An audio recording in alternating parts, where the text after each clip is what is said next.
ரூத்தின் புஸ்தகம் 2ஆம் அதிகாரம் 12ஆம் வசனம் வாசிக்கலாம். உன் செய்கைக்கு தக்க பலனை கர்த்தர் உனக்கு கட்டளையிடுவாராக. இஸ்ரவேலின் தேவனாகிய கர்த்தருடைய செட்டைகளின் கீழ் அடைக்கலமாய் வந்த உனக்கு அவராலே நிறைவான பலன் கிடைப்பதாக. இது ரூத்துக்கு கொடுக்கப்பட்ட ஆசீர்வாதமான வாக்குத்தத்தமாகும். உன் செய்கைக்கு தக்க பலனை கர்த்தர் உனக்கு கட்டளையிடுவாராக. இஸ்ரவேலின் தேவனாகிய கர்த்தரின் கீழ் அவருடைய செட்டைகளின் கீழ் அடைக்கலமாக வந்த உனக்கு அவராலே நிறைவான பலன் கிடைப்பதாக. நகோமியை பின்பற்றி சென்றால் ரூத் தன்னுடைய சொந்த தேசமாகிய மோவாபை விட்டாள், சொந்த உறவினர்களை விட்டாள், வீடு வசதிகள் எல்லாவற்றையும் விட்டாள். நகோமி பின்னாலே போனாள். ஒரு மாமியார் பின்னாலே அப்படி போகும்போது இயற்கையில் ரொம்ப கஷ்டமான விஷயம். ஆனால் இந்த ரூத் தன்னுடைய மாமியாருக்குள்ளே இருந்த தெய்வத்தை, இஸ்ரவேலின் தேவனாகிய கர்த்தரை கண்டு கொண்டாள். ஒவ்வொரு ஆளுக்குள்ளும் இஸ்ரவேலின் தேவனாகிய கர்த்தர் இருக்கிறாரா என்று கண்டு கொள்வது தான் சரியான வெளிப்பாடு. ஒரு ஆளை பார்த்த மாத்திரத்தில் அந்த ஆளுக்குள் இஸ்ரவேலின் தேவனாகிய கர்த்தர் இருக்கிறார் என்கிறதை கண்டு கொண்டு அந்த ஆளோட நாம் நல்ல உடன்படிக்கை பண்ணுவது, அப்படிப்பட்ட ஒரு நல்ல வாழ்க்கை. கர்த்தருக்கு ஸ்தோத்திரம் உண்டாவதாக. இந்த மாமியார் மேலே கர்த்தர் இருந்தார், அவரோடு கூட நகோமியோடு கூட கர்த்தர் இருக்கிறார் என்பதை ரூத் கண்டுகொண்டு இனத்தை விட்டு, தேசத்தை விட்டு, சொந்தங்களை விட்டு, எல்லா பொருட்களையும் விட்டு வெறுங்கையோடே நகோமி பின்னாலே, அதாவது அவள் நகோமி பின்னாலே அல்ல போனது, இஸ்ரவேலின் தேவனாகிய கர்த்தருடைய செட்டைகளுக்குள் போனாள். அதுதான் உண்மை. நீங்கள் வெளியே நின்றால் ஆபத்து, இஸ்ரவேலின் தேவனாகிய கர்த்தரின் செட்டைகளுக்குள் இருந்தால் பாதுகாப்பு. நீங்கள் ஒர்பாலை போல நீங்கள் வெளியேறாமல் ரூத்தை போல இஸ்ரவேலின் தேவனாகிய கர்த்தரின் செட்டைகளுக்குள் இருந்தால் உங்களுக்கு பலன் உண்டு. இதெல்லாம் விட்டு வந்த இந்த ரூத்துக்கு நிறைவான பலன் கிடைப்பதாக, நிறைவான பலன் உண்டாயிருப்பதாக. நிறைவான பலன் நமக்கும் வேண்டும். பலன் வேணும். ஒரு மரத்தை நட்டினால் பலன் வேண்டும். நாம் நெல் விதைத்தால் பலனை எதிர்பார்க்கிறோம். ஒரு மனிதனுக்கு ரொம்ப உழைத்தால் அவன்கிட்ட பலன் எதிர்பார்க்கிறோம். ஒரு கம்பெனியில் வேலை பார்த்தால் இந்த கம்பெனியில் பலன் எதிர்பார்க்கிறோம். இப்போது ரூத்துக்கு பலன் வேணும். நாட்டை விட்டு, ஊரை விட்டு, சொந்தக்காரர்கள் உறவினர்களை விட்டு வந்ததுக்கு ஒரு பலன் வேணும். ஒர்பாலை போல ஈஸியாக முத்தமிட்டு விட்டு திரும்பி போயிருக்கலாம். அவள் அதையெல்லாம் விட்டு விட்டு, அந்த ரூத்துக்கு ஒரு நல்ல சாட்சி இல்லை ஃபாலோ பண்ணுறதுக்கு. ரூத் இன்னொரு ஆளை சாட்சியாக வச்சு ஃபாலோ பண்ண முடியாது. ஒர்பால் நல்ல சாட்சி கிடையாது. அவள் திரும்பி போய்விட்டாள். அப்போ எவ்வளோ இடரல் இருக்கும். ஐயோ, நம்ம கூட இருந்தவள் போய்விட்டாலே இடரல். ஆனால் அவ்வளவும் தாங்கி கொண்டு நகோமியின் பின்னாலே வருகிறாள். அவள் நகோமியின் பின்னாலே வந்ததில்லை, இஸ்ரவேலின் தேவனாகிய கர்த்தரின் செட்டைகளின் கீழ் வந்தது. இன்றைக்கு நீங்கள் சும்மா ஒரு ஆலயத்துக்குள் வந்து அமர்ந்திருக்கவில்லை, இஸ்ரவேலின் தேவனாகிய கர்த்தரின் செட்டைகளின் கீழ் வந்திருக்கிறீர்கள். அந்த செட்டைகளின் கீழே உங்களை அவர் பாதுகாத்து வருகிறார். இன்று முதல் அதுதான் உண்மை. கர்த்தருக்கு ஸ்தோத்திரம் உண்டாவதாக. அந்த ரூத்துக்கு நிறைவான பலன் வேணும். வெறுங்கையோடு வந்தவள், ஆனால் அவளுக்கு நிறைவான பலன் வேண்டும். கர்த்தர் இன்றைக்கு உங்களுக்கும் நிறைவான பலனை கொடுக்க போகிறார். உங்கள் ஒவ்வொருவருக்கும் பலன் வேணும். நீங்கள் எதெல்லாமோ விட்டு வந்திருக்கலாம், எத்தனையோ கஷ்டங்களை தாண்டி வந்திருக்கலாம், எத்தனையோ உபத்திரவங்களை தாண்டி வந்திருக்கலாம், கல்லும் முள்ளும் உள்ள கடின பாதையிலே வந்திருக்கலாம், நிந்தையை தாங்கியிருக்கலாம், அநேக விசனங்கள் உங்கள் வாழ்க்கையில் வந்திருக்கும், அதை தாங்கியிருக்கலாம், ஏளனங்களை தாங்கியிருக்கலாம், நஷ்டங்களை தாங்கியிருக்கலாம், உறவுகளை நீங்கள் இழந்திருக்கலாம், உறவினர்கள் உங்களை பகைத்திருக்கலாம், வெறுத்திருக்கலாம். இதுக்கெல்லாம் பலன் வேணும். நம்ம இயேசுவை நோக்கி நடக்கிற ஒவ்வொரு நடைக்கும் பலன் வேணும். நாம் முழங்கால் போடுறதுக்கு பலன் வேணும். அவரை பாடுவதற்கு பலன் வேணும். பலன் வேணும். கஷ்டப்பட்டு சம்பாத்தியம் பண்ணி அதில் ஒரு பங்கை தேவனுடைய ஊழியத்திற்கு கொடுக்கிறோம். பலன் நமக்கு வேணும். இந்த பலன் குறித்து தான் இன்றைக்கி நான் செய்தி கொடுக்குறேன். உங்களுக்கு பலன் உண்டு.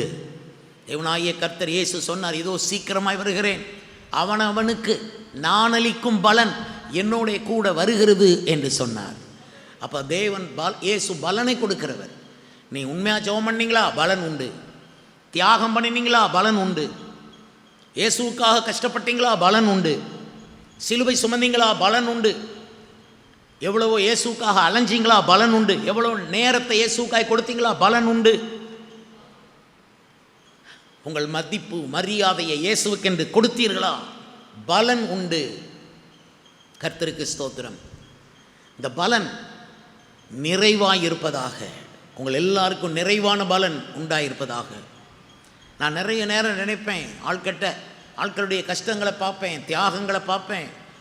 கஷ்டத்தின் மத்தியில் ரொம்ப பாம்போல சபைக்கு வருவாங்க, ஏழைகளாக இருப்பாங்க. அவங்க வந்து சொல்கிற கதையில் கேட்டிங்கன்னா வருத்தமாக இருக்கும், அழுகையாக வரும்.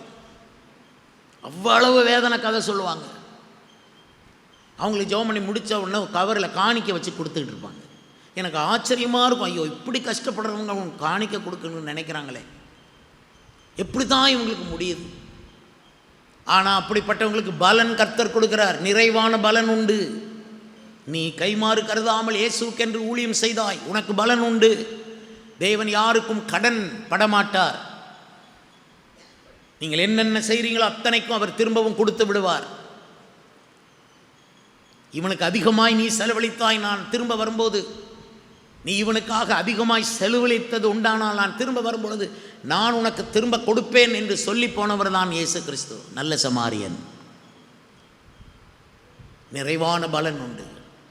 எண்ண முடியுமா நீங்கள் எத்தனை தடவை இயேசுக்காக நடந்தீர்கள் என்று?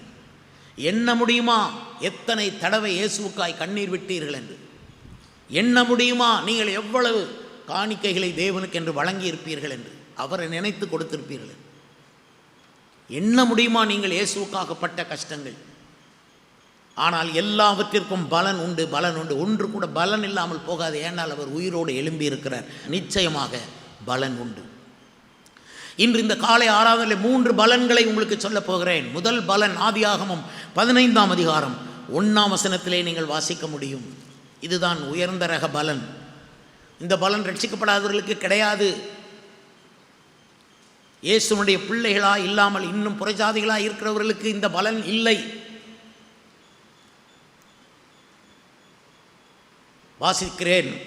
இந்த காரியங்கள் நடந்த பின்பு கர்த்தருடைய வார்த்தை ஆபிரகாமுக்கு தரிசனத்திலே உண்டாகி, அவர், ஆபிரகாமே நீ பயப்படாதே, நான் உனக்கு கேடகமும் உனக்கு மகா பெரிய பலனுமாயிருக்கிறேன். நான் உனக்கு கேடகம், பாதுகாப்பு. ஆபிரகாமே நீ பயப்படாதே. பாதுகாப்பு என்பது நீ உயிரோடு இருக்கிற வரைக்கும் பாதுகாப்பு. நான் உனக்கு கேடகம்.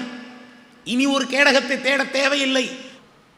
இனி ஒரு பாதுகாப்பை தேட தேவையில்லை. தைரியமாய் வாழலாம், தைரியமாய் இயேசுக்கு ஊழியம் செய்யலாம்.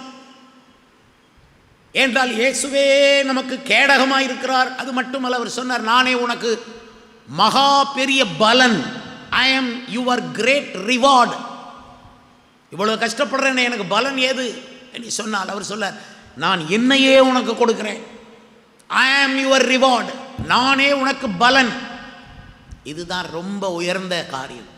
எல்லாரும் அவருடைய கைகளை எதிர்பார்த்திருப்பார்கள். நாங்கள் இவ்வளவு காலம் பின்பற்றி வந்தோமே, எங்களுக்கு என்ன கிடைக்கும் என்று பேதுரு கேட்டான். சீஷர்கள் அதைத்தான் நாடி இருந்திருக்கிறார்கள். எங்களுக்கு என்ன கிடைக்கும் என்று, இயேசுவின் கைகளிலிருந்து என்ன கிடைக்கும் என்கிறதை பலனாக நீங்களும் நானும் பார்க்க மாட்டோம். இயேசுவையே நம்முடைய பலனாக பார்க்கிறோம். இயேசுவை ஆதாயப்படுத்திக் கொள்வதற்கு எதையும் நஷ்டம் என்று விடலாம், குப்பையுமாக எண்ணலாம். இயேசுவை ஆதாயம் பண்ணிக்கொள்ள வேண்டும். அவர்தான் நமக்கு பலன். அவர்தான் நமக்கு போதும். அவர்தான் நமக்கு பணம். எல்லாருக்கும் ரொம்ப தேவை பணம். அதனால் கண்ணெல்லாம் பணத்துக்கு போகும், மைண்டெல்லாம் பணத்துக்கு போகும். எல்லாருக்கும் தேவை. ஆனால் பணத்து மேலே மைண்டு போகாது நமக்கு. ஏன்? பலன் நமக்கு பணம் இல்லை. பலன் இயேசு தான் நமக்கு பலன். அல்லேலூயா. நான் இயேசு கிறிஸ்துவையே என் பணமாக பார்க்கிறேன். இயேசுவையே என் புகழாக பார்க்கிறேன். இயேசுவையே என அறிவாக பார்க்கிறேன்.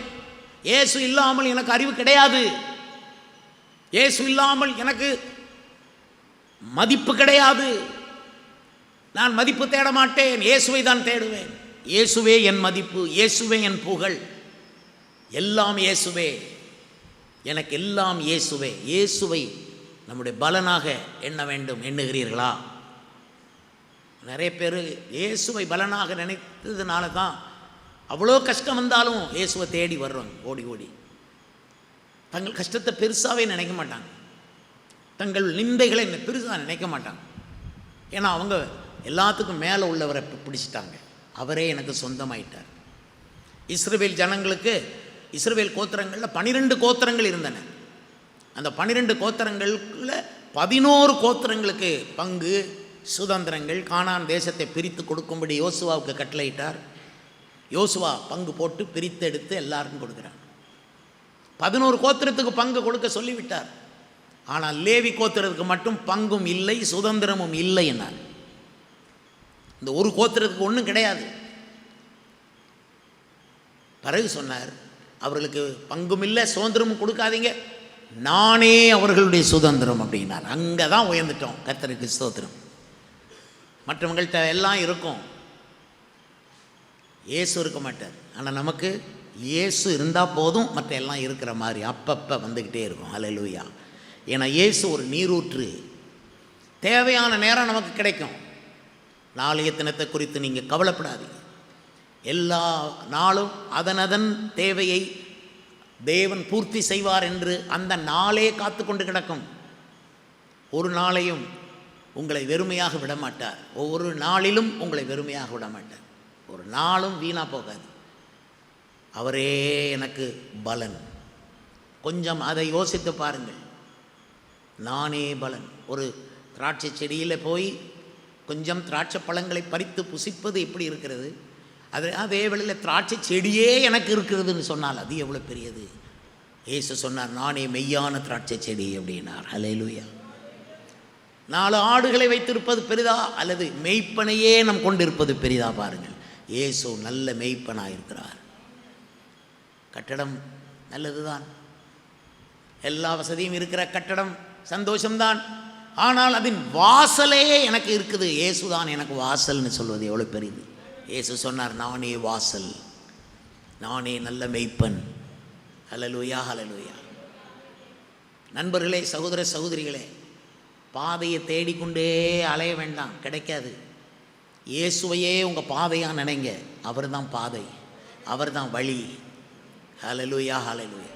அதனால தான் அவர் சொன்னார், நானே உனக்கு பலன். நிறைவான பலன் இயேசு தான், மற்றதெல்லாம் குறைந்த பலன் தான். நீங்கள் நிறைய பேர் எவ்வளவோ சேவை செய்கிறீங்க, தியாகமாக வாழ்கிறீங்க, அத்தனைக்கும் பலன் இயேசு போதும். அதனால தான் உம்மை ஆதாயப்படுத்திக் கொள்வதற்கு நான் எல்லாவற்றையும் நஷ்டம் என்று விட தயாராக இருக்கிறேன் என்றார் பவுல். அவரை ஆதாயப்படுத்த. அவர்தான் உனக்கு கேடகம், அவர்தான் உனக்கு சுதந்திரம், அவர்தான் உனக்கு பலன். பலன்னு சொல்கிற வார்த்தையை இன்னொரு நமக்கு விளங்குற வார்த்தையில் சொன்னால் சம்பளம். நம்மளோ வேலை பார்க்குறேனே, எனக்கு சம்பளம். அப்போ அவர் சொல்லாருப்பா, நான் தான் உனக்கு சம்பளம், போதுமாண்டவரேன்னு சொல்லி கைத்தட்டி பாடி அவரை சந்தோஷப்படுத்துவோம். அவர் நம்மளை சந்தோஷப்படுத்துவார். இன்பமான பாதை. ஊழியக்காரராக எங்களுக்கு சம்பளம் கிடையாது. நான் ஊழியத்தில் வந்ததிலிருந்து இதுவரை சம்பளம் வாங்கினது இல்லை, இனியும் வாங்க போகிறது இல்லை. எனக்கு இன்னும் சம்பளம் குறிக்கப்படாது. கர்த்தருக்கு ஸ்தோத்திரம். இயேசுவே உங்களோட சம்பளமானால் எவ்வளவு உழைப்பீங்க அவருக்காக, எவ்வளோ அலைவீங்க, எவ்வளோ நடப்பீங்க. ஏன்னா அவரே சம்பளமாக கிடைக்கிறாராமே. அப்போ நான்லாம் எப்படி ஜெபம் பண்ணுவேன்? ஆண்டவரே, இன்னும் எனக்கு வேலை கொடுங்க. give me more work to do in the kingdom of God. இயேசுதான் நம்முடைய நிறைவான பலன். அவர் சொன்னார், நீ பயப்படாதே ஆபிரகாமே. ஏன் அவன் பயந்தான் தெரியுமா? ஆபிரகாம், அவனுக்கு பிள்ளை இல்லை. 3ஆம் நாள் வசனத்தை வாசித்து பார்த்தீங்கன்னா, நீர் எனக்கு என்ன தருவீர், நான் பிள்ளையற்றவனாக இருக்கிறேனே. அவன் உள்ளுக்கு ஒரு விசனம் இருந்திருக்கு, பிள்ளை இல்லையே, என் எதிர்காலம் எப்படி இருக்குமோ, உள்ளுக்கு ஒரு விசனம் அவனுக்கு இருக்கு. அதனால தான் சொன்னார், நான் தான் உனக்கு சுதந்திரம், நான் தான் உனக்கு மகா பெரிய பலன். அதாவது நாம் தான் உனக்கு பிள்ளை, நீ அது இல்லைன்னு வருத்தப்படாத, இது இல்லைன்னு வருத்தப்படாத. நாம் தான் உனக்கு வீடு, நாம் தான் உனக்கு ஆஸ்தி, நாம் தான் உனக்கு சொந்தம், நாம் தான் உனக்கு வாழ்வு, உன் சந்தோஷம் நாம் தான். அல்லேலூயா! எவ்வளவு பெரிய ஜீவனுள்ள தேவனை நாம் ஆராதிக்கிறோம். இயேசுதான் என் சந்தோஷம். இயேசு. எல்லாரும் சந்தோஷமாக இருக்க பார்ப்பாங்க. நான் எவ்வளோ கஷ்டப்பட்டேனே, எனக்கு ஒரு சந்தோஷத்தை தரமாட்டாரா? என் சந்தோஷமே இயேசு தான். அவர் சொன்னார், ஆபிரகாமே பிள்ளை இல்லைன்னு வருத்தப்படாத. இன்னைக்கு உங்களை பார்த்து சொல்கிறார், பயப்படாத. உனக்கு வசதி இல்லைன்னு பயப்படாத, உனக்காக கிட்ட யாரும் இல்லையேன்னு பயப்படாத. நானே உனக்கு பலனாக இருக்கிறேன். மற்றவங்க எல்லாம் இடையில நிற்பாங்க, நான் மட்டும்தான் கடைசி வரை உன்னோடு கைகோர்த்து நடப்பேன். அல்லேலூயா! உன்னை கைவிடவே மாட்டேன் என்று சொல்லுகிறவர். அதனால் இன்றைக்கி நம்ம எல்லாம் அறிக்கை பண்ணணும். கர்த்தருடைய பந்தியில் பங்கு பெற்ற எல்லாரும் சொல்லணும், எனக்கு இயேசுதான் நிறைவான பலன். இரண்டாவது நமக்கு பலன் என்ன? ரோமர் நிருபம் 6வது அதிகாரம் 22ஆம் வசனத்தை வாசித்து பாருங்கள். ரோமருக்கு எழுதின நிருபம் 6ஆம் அதிகாரம் 22ஆம் வசனம். இப்பொழுது நீங்கள் பாவத்தினின்று விடுதலையாக்கப்பட்டு தேவனுக்கு அடிமைகளானதினாலே பரிசுத்தமாகுதல் உங்களுக்கு கிடைக்கும் பலன், முடிவோ நித்திய ஜீவன். பரிசுத்தமாகுதலை பலனாய் கொடுக்கிறார். இது எல்லாருக்கும் இல்லை. நான் தான் முதலே சொன்னேன், இந்த 3 பலனும் யாருக்குமே இந்த பூமியில் வேறு எவருக்குமே கொடுக்க மாட்டார். இது அவருடைய மகனுக்கும் மகளுக்கும் அவருடைய சொந்த பிள்ளைகளுக்கும் உரிய 3 பலன்கள். பிறருக்கு கிடைக்காது. பிறருக்கு வேணால் பொன்னையும் பொருளையும் கொடுத்துட்டு அவர் பாட்டில் இருக்கலாம். தங்க சுரங்கங்களை கொடுத்துருக்காரு சில நாடுகளுக்கு. சில நாடுகளுக்கு நிலக்கரி சுரங்கங்களை கொடுத்துருக்காரு. சில நாடுகளுக்கு பவள பாறைகளை கொடுத்துருக்காரு. சிலருக்கு என்னென்னமோ அங்கங்கே அவங்களுடைய செழிப்பை அங்கங்கே வச்சுருக்காரு. அந்தந்த நாட்டுக்கு அந்தந்த நாடுக்குரிய செழிப்பு இருக்குது. ஒரு நாடும் குறைவுன்னு சொல்ல முடியாது, ஒன்றும் இல்லைன்னே சொல்ல முடியாது. அரபி தேசம்தான் பாலைவனமாக கிடந்தது, அங்கேயும் கொண்டு எண்ணெயை வச்சுட்டார். எல்லா நாட்டுக்கும் பட்சபாதம் இல்லாமல் கொடுத்துட்டார். ஆனால் வளம் முக்கியமல்ல, இதையெல்லாம் கொடுக்க வல்லமை உள்ள தேவன் மனுஷனுக்கு தேவை. இந்த ஆண்டவர் என்ன எதிர்பார்க்கிறார் நம்மகிட்ட? நீங்கள் பாவத்திலிருந்து விடுதலையாக்கப்பட வேண்டும். 1. 2வது, நீங்கள் தேவனுக்கு அடிமையாக வாழ வேண்டும். இதுக்கெல்லாம் ஆண்டவர் சீசன் கொடுத்துருப்பார். கொஞ்சம் காலம், இதில் கொஞ்சம் காலம், அதில் கொஞ்சம். பாவத்திலிருந்து விடுதலை ஆகிறது ரொம்ப காலம் கிடையாது. அது ஒரே நாளில் முடியும். கொஞ்சம் கொஞ்சமாக பாவத்திலிருந்து விடுதலை ஆக்கிட்டு இருக்கிறேன்னு சொல்கிற ஆட்களை நான் நம்புறதே கிடையாது. அது ரட்சிப்பு இல்லை. அது நீயா உன்னைய கொஞ்சம் நல்லா ஆக்கிக்கிடுற, அவ்வளோதான். நீ ஒரு சன்மார்க்கன், அவ்வளோதான். சன்மார்க்கனுக்கு பரலோகம் கிடையாது. சன்மார்க்கனையும் துன்மார்க்கனையும் சங்கரிக்க போகிறார். சன்மார்க்கனாய் வாழ்வது அல்ல ஆண்டவர் சொன்னது. பாவ மன்னிப்பு ஒரே நாளில் வருது. அதுவும் யாராலே வரணும்? சிலுவையிலே அடிக்கப்பட்ட இயேசு கிறிஸ்து. பிதாவே, இவர்களுக்கு மன்னியும், தாங்கள் செய்கிறது இன்னதென்று அறியாது இருக்கிறார்களே என்று சொன்னார். பாவ நிவாரண பலியாகிய இயேசுவின் ரத்தத்தால் மட்டும்தான் பாவ மன்னிப்பு நமக்கு கிடைக்கணும். அதுக்கு 10 நாள் தேவையில்லை, அதுக்கு 10 மாதம் தேவையில்லை, அதுக்கு வருஷக்கணக்கில் இன்னும் பாவத்திலேயே இருக்கணும்னு அவசியம் இல்லை. ஒரே நாளில் விடுதலை, ஒரே நாளில் விடுதலை. ஆண்டவர் இயேசு கிறிஸ்து விடுதலையை கொடுக்கிறார், பாவ மன்னிப்பை கொடுக்கிறார், பாவத்திலிருந்து விடுதலையை கொடுக்கிறார், பாவத்தின் தண்டனையிலிருந்து நம்மை விடுதலையாக்கி விடுகிறார். இது ஒரே நாளில் நடக்க வேண்டிய விஷயம். என்ன, அநேகருடைய வாழ்க்கையில் இன்னும் பாவத்திலிருந்து கூட விடுதலை இல்லை, பூர்ண விடுதலை இல்லை. இன்னும் சில பாவங்களை ஒளிச்சு வச்சு வாழ்வாங்க. அவங்க நினைப்பாங்க இந்த பாவம் யாருக்குமே தெரியாது. அது ரகசிய பாவமாக இருக்கும், அது அந்தரங்க பாவமாக இருக்கும். இந்த விஷயத்தில் பரவாயில்ல, இது நம்ம பண்ண பரவாயில்ல, இந்த தப்பு பரவாயில்ல. இப்படி யார் தான் அப்படி பார்க்க போனால் யார் தான் நல்லவன் உலகத்தில்?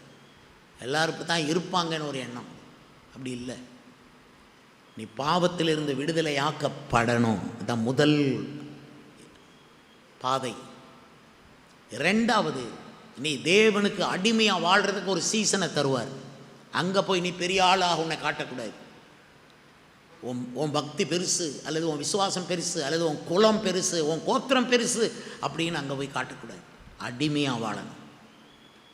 நீ தேவனுக்கு அடிமை என்று என்றைக்கு கர்த்தர் உங்களை பார்க்குறாரோ அதுக்கு அப்படிப்பட்டவங்க கையில் தான் பரிசுத்தமாகுதல் என்கிற ஒரு பெரிய பாதையை காட்டுவார், அதில் கொண்டு போவார்.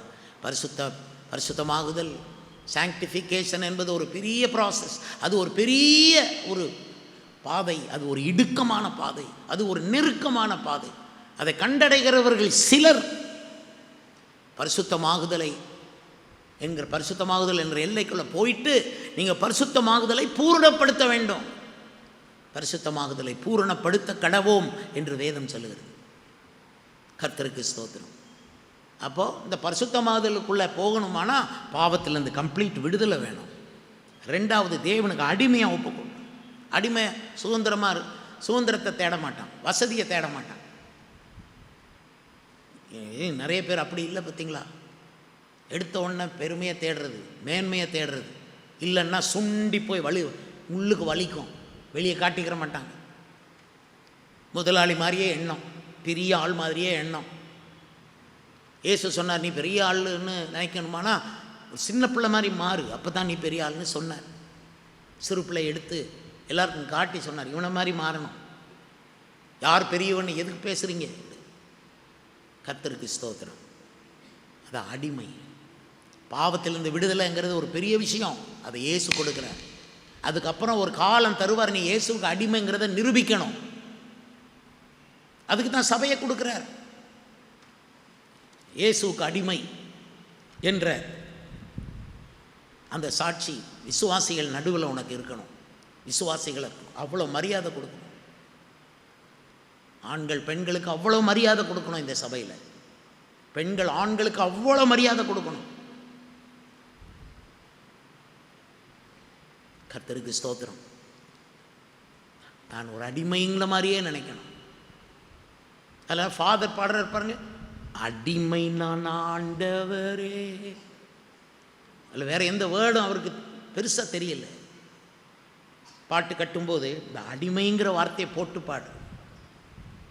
கர்த்தருக்கு ஸ்தோத்திரம். நீங்கள் என்றைக்கும் நினைங்க, நீங்கள் பாவத்திலிருந்து விடுதலையாக்கப்பட்டதுனால உங்களுக்கு ஒரு ராஜரீகம் கிடைக்கும், ரட்சிப்பு கிடைக்கும், உங்களுக்கு கிரீடம் கிடைக்குது.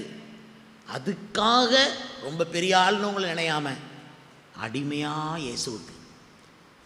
இயேசுனுடைய சபையில் அடிமையாக வாழ.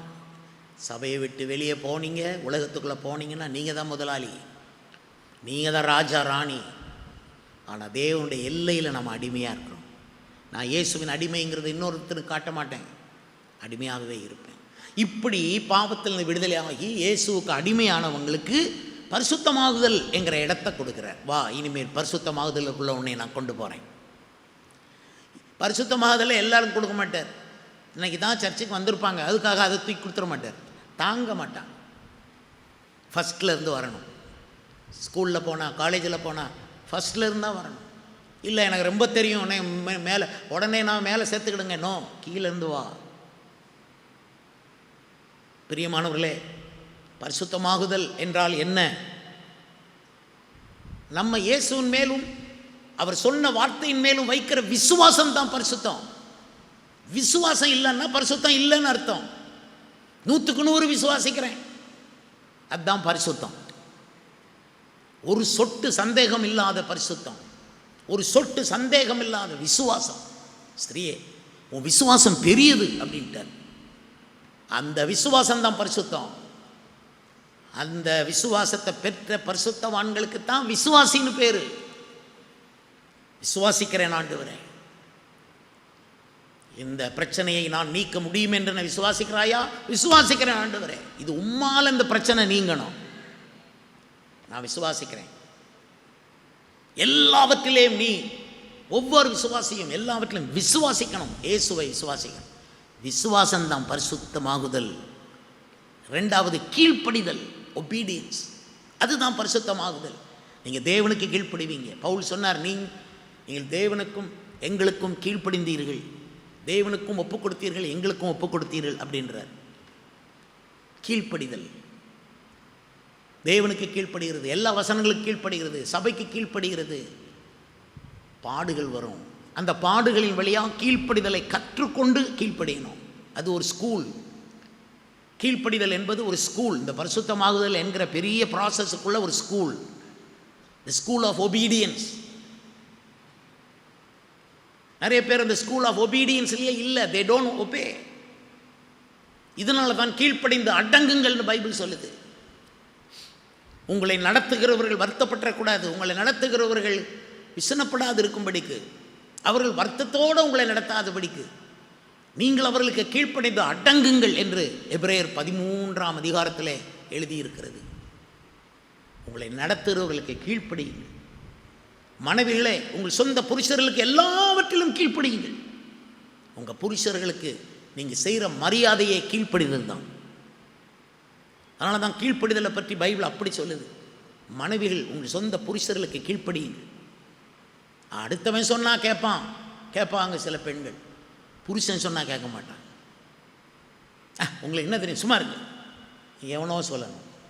நான் சொல்கிறேன், என் புருஷனை தாண்டி இன்னொருத்தன் எனக்கு சொல்ல தேவையில்லைன்னு பொருத்தனை பண்ணுங்க. என்னுடைய கணவருக்கு நான் கீழ்ப்படிவேன். சாராளை போல ஆண்டவனேன்னு சொல்லி என் கணவனுக்கு கீழ்ப்படிவேன். கீழ்ப்படிதல், இதுதான் பரிசுத்தமாகுதலுடைய அந்த தன்மைகள். நல்லா கீழ்ப்படுகிறாங்க. ஒரு மனைவி நல்ல புருஷனுக்கு கீழ்ப்படிதுன்னா அவள் பரிசுத்தமாகுதலுக்குள்ளே போய்கிட்டு இருக்கா. அல்லேலூயா. தேவனுக்கு கீழ்ப்படிந்திருங்கள், பிசாசை எதிர்த்து நில்லுங்கள், அவன் உங்களை விட்டு ஓடி போவான். தேவனுக்கு கீழ்ப்படிந்திருங்கள். இந்த கீழ்ப்படிதல் இல்லாததுனால நிறைய பேர் மேலே சந்தேகம் வருது. இவங்க இன்னும் பாவத்தில் விடுதலை ஆனாங்களா, இவங்க தேவனுக்கு அடிமை ஆனாங்களா தெரியலையே, ரோஷக்காரங்களாக இருக்காங்களே, பெருமைக்காரங்களாக இருக்காங்களே, ஏன் இப்படி இருக்காங்க, இதுக்கு எவ்வளோ நாள் ஆகும்? ஒரு மனுஷன் தேவனுக்கு அடிமையாகிறதுக்கு ரொம்ப சிம்பிள் அல்லவா? ஏசு ரொம்ப பெரியவர் அல்லவா, ரொம்ப அன்பானவர் அல்லவா, பாசம் உள்ளவர், ஜீவனை தந்தவர் அல்லவா, அவருக்கு அடிமையாக வாழ்றதில்லை, என்ன தயக்கம்? அதனால் கீழ்ப்படிதல் தான் பரிசுத்தமாகுதலுடைய அனுபவம். மூன்றாவது, இயேசுவுக்கு ஃபஸ்ட் பிளேஸ் கொடுக்கறது தான் பரிசுத்தமாகுதல், கிவிங் ஃபஸ்ட் பிளேஸ். சொந்த பந்தங்கள்லாம் ஓரமாக உட்காருங்க, மனைவி பிள்ளைகள்லாம் அங்கே உட்காருங்க. நான் இயேசு அண்டை போகிறேன், இயேசு இடத்தில் பேசிவிட்டு தான் இங்கே வருவேன். அதுதான் தேவனுக்கு முதலிடம் கொடுத்தல். யாக்கோபு தேவனுக்கு முதலிடம் கொடுத்தான். மனைவி மக்களெல்லாம் யாப்போக்கு நதிக்கரையில் போங்க நீங்கள் அந்த பக்கம், let me go to my lord and my father, let me talk to him first. பிள்ளைகள் விளையாடக்கூடாது, no, I want to talk with him first. அவருக்கு தான் முதலிடம். பரிசுத்தமாகுதலில் போகிறவங்க தேவனுக்கு முதலிடம் கொடுப்பாங்க. கொடுக்குறீங்களா? முதல் இடம் அவருக்கு, முதற் பங்கு அவருக்கு, முதற் குழந்தை அவருக்கு. உங்க பிள்ளையில மூத்த பிள்ளை, பிள்ளை இயேசுவுக்கு ஃபர்ஸ்ட் பிளேஸ் கொடுக்கிறது இயேசுவுக்கு. பார்த்துக்கலாம், அப்படி சொல்லக்கூடாது. ஐயா நீங்கள் தான் நிற்கணும். கல்யாண வீட்டில் அத்தனை சொந்தக்காரங்க வரலாம், ஆனால் வேண்டாம், அவங்க வந்தாலும் நீங்கள் தான் முதலிடம் நிற்கணும். ஐயா இயேசுவேன்னு சொல்லி அவரை வருந்தி கல்யாண வீட்டுக்கு அழைக்கணும். அப்போ பிள்ளைகள் நல்லா இருப்பாங்க. கல்யாணம் கட்டி 4 மாதத்தில் பிரச்சனை வந்துட்டு அடித்து போட்டார், குடிச்சிட்டு வராருன்னு வராது. ஒவ்வொரு சாப்பாட்டுக்கும் இயேசு முதல் இடத்துல வைக்கிறீங்களா? சம்பளம் வாங்கிட்டு வந்த உடனே அந்த கடனை எப்படி அடைக்க, அந்த பேங்க்கில் எப்படி போட, இந்த ஆளுக்கு ஏன் அப்படி நினச்சிங்க? தேவ சபையில் தேவனுக்குரியதை முதல் பங்கை தேவனுக்கு கொடுக்கணும். அது இல்லை வாழ்க்கை, அது இல்லை பரிசுத்தம். சில பேர் நான் பரிசுத்தமாக இருக்கேன், நீ என்ன பேசினாலும் நான் சம்மதிக்க மாட்டேன். வேதம் தெரிந்தவன், விவரம் தெரிந்தவன் சொல்லுகிறேன், நீ உன் முதல் பங்கை, முதலிடத்தை தேவனுக்கு கொடு. அதுதான் பரிசுத்தமாகுதல். பரிசுத்தமாகுதல் என்றால் என்ன? ஒரு மனிதனுக்கு கீழே ஒரு சபையில் வாழ்கும் ஒரு வாழ்க்கை, அதுதான் பரிசுத்தமாகுதல். ஒரு மனுஷன், பாஸ்டர் ஒரு மனுஷன், அவர் தேவதூதனும் கிடையாது, வானத்திலிருந்து குதித்தவரும் கிடையாது. நாங்கள்லாம் எலியாவை மாதிரி பாடுள்ள மனிதர்கள். 100க்கு 100 மனுஷ தன்மைகள் எங்களுக்குள்ளே இருக்கும். ஆனால் எங்களுக்கு கீழே நீங்கள் கீழ்ப்படைந்து அடங்கி அப்படி போகிறது, இதுதான் பரிசுத்தம். நான் யாருக்கும் அடங்க மாட்டேன்னு போகிறது தப்பு, அது பரிசுத்தம் இல்லை. அதனால தான் ஒரு எழுத்துப்படி ஒரு மெய்ப்பனை கர்த்தர் கொடுக்குறார்.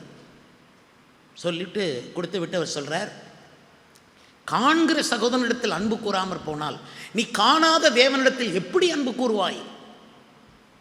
அப்போ காண்ற ஒரு மெய்ப்பன் ஒரு மனுஷன், அவன் ஒரு மனுஷன், 100 மனுஷன், பட் ஸ்டில் வி ஒபே. ஒரு சபையில் இருக்கிறோம், அதுதான் பரிசுத்தமாகுதல். சபைக்கு வெளியே பரிசுத்தமாகுதலை பற்றி கனவு காணாதீங்க. உங்களுக்கு சபை இல்லையா, ஒரு பாஸ்டர் இல்லையா, பரிசுத்தமாகுதல் கிட்டே நீங்கள் வரல. இயேசு வரப்போகிறாரு, அதெல்லாம் எல்லாருக்கும் தெரியும். இயேசு வர்றதுக்கு முந்தி பிந்தி என்னெல்லாம் நடக்கும்னு போட்டுக்கிட்டே இருப்பாங்க டிவிகளில்.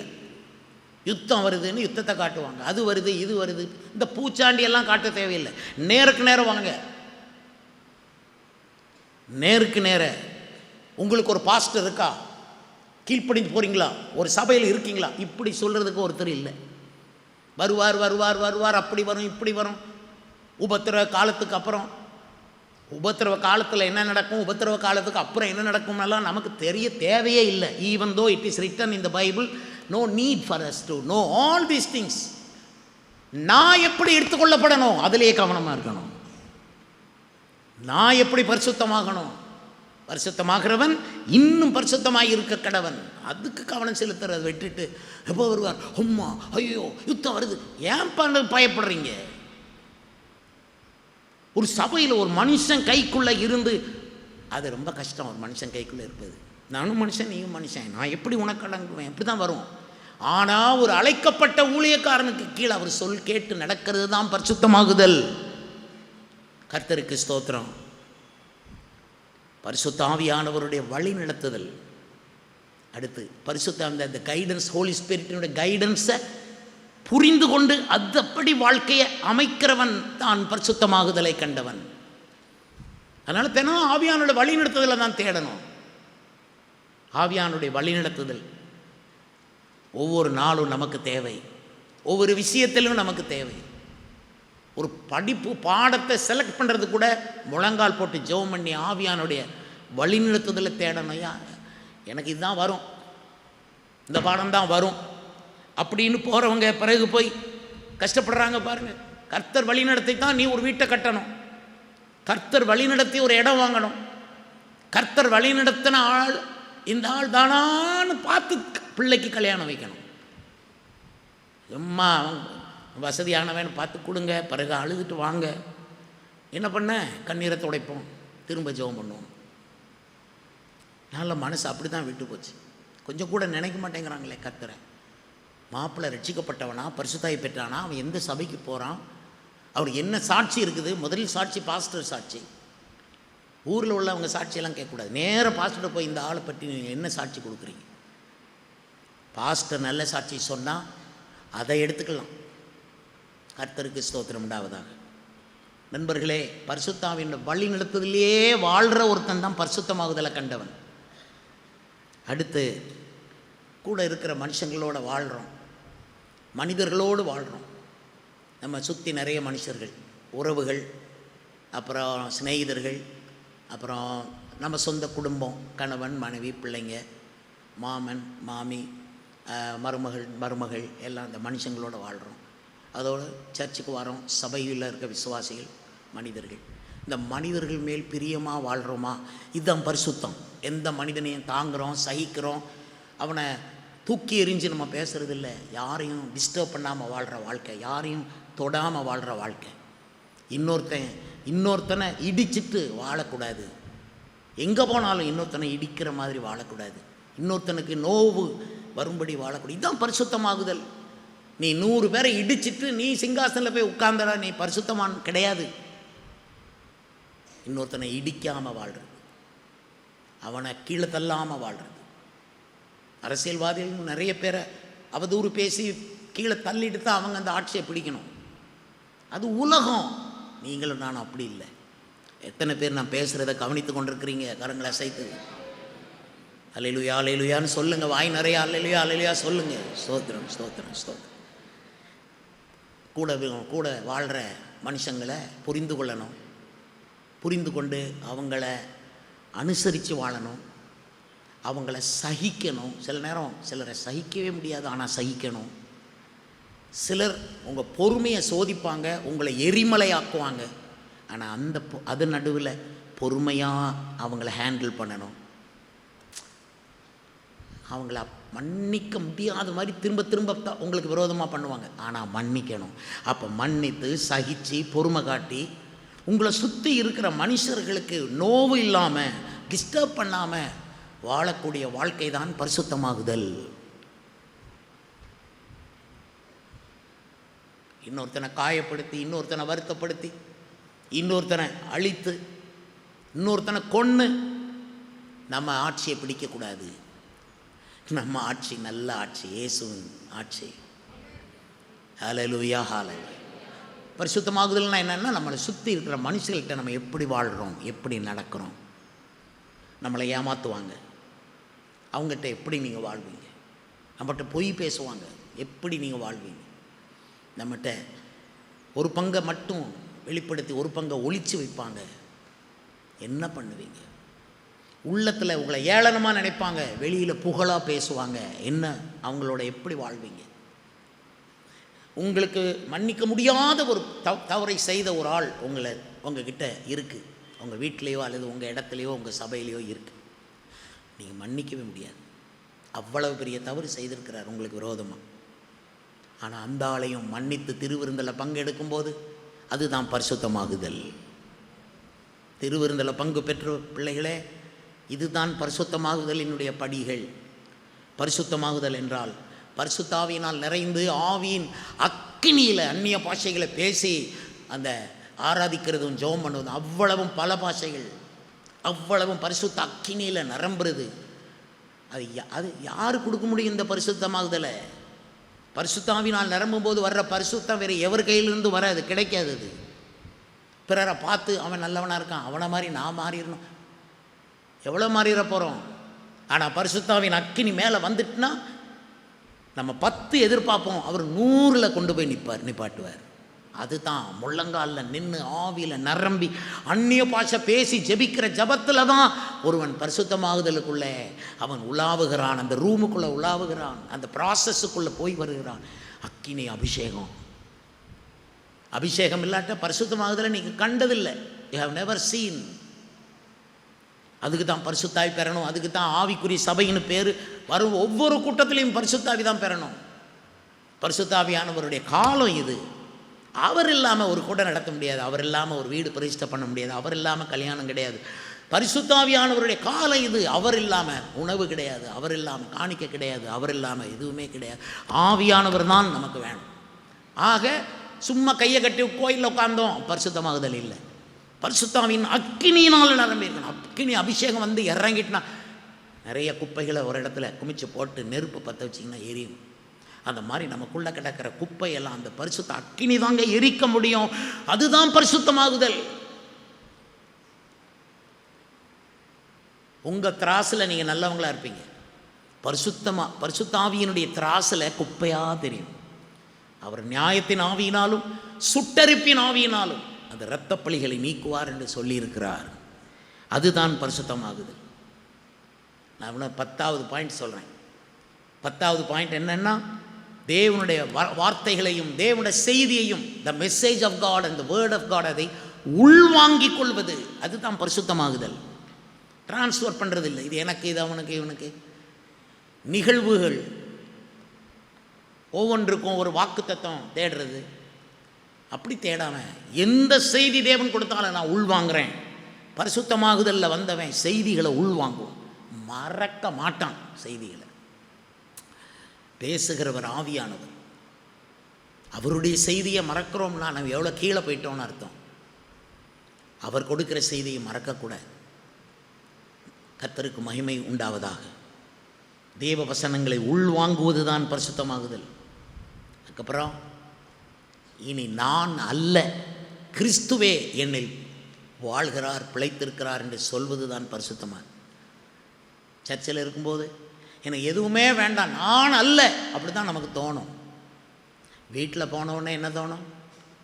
இனி நான் தான், இனி நீர் அல்ல. நிறைய பேர் லைஃப் அப்படி இருக்கக்கூடாது. வாழ்நாளில் எல்லாமே நான் இல்லை, அவர் தான்.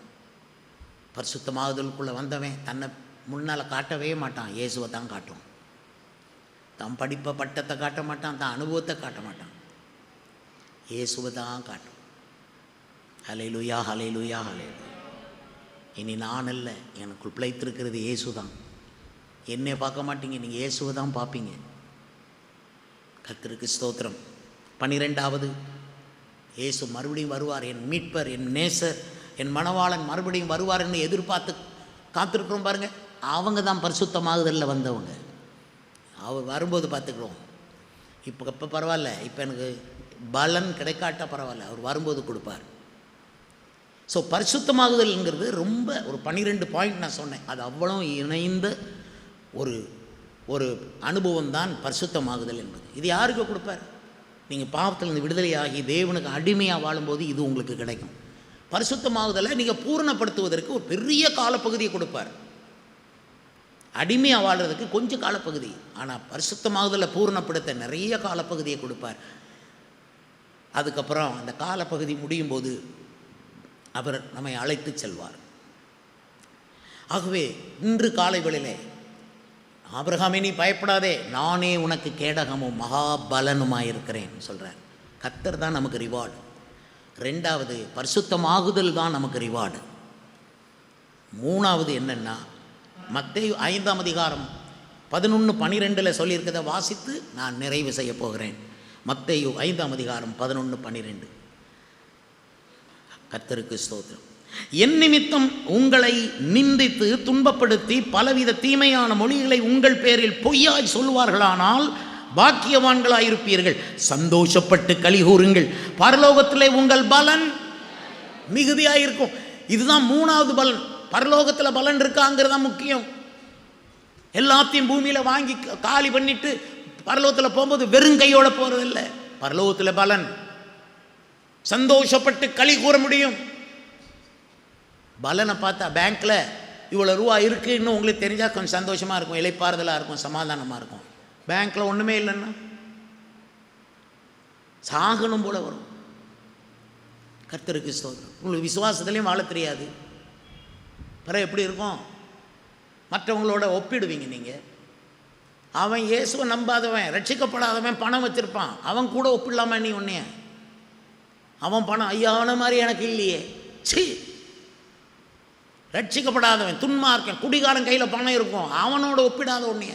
உனக்கு வேண்டியதை கர்த்தர் அன்னைக்கு ரிலீஸ் பண்ணுவார், சாங்ஷன் பண்ணுவார். பேங்க்கையே வச்சிருக்கிற பெரிய முதலாளி அவர்.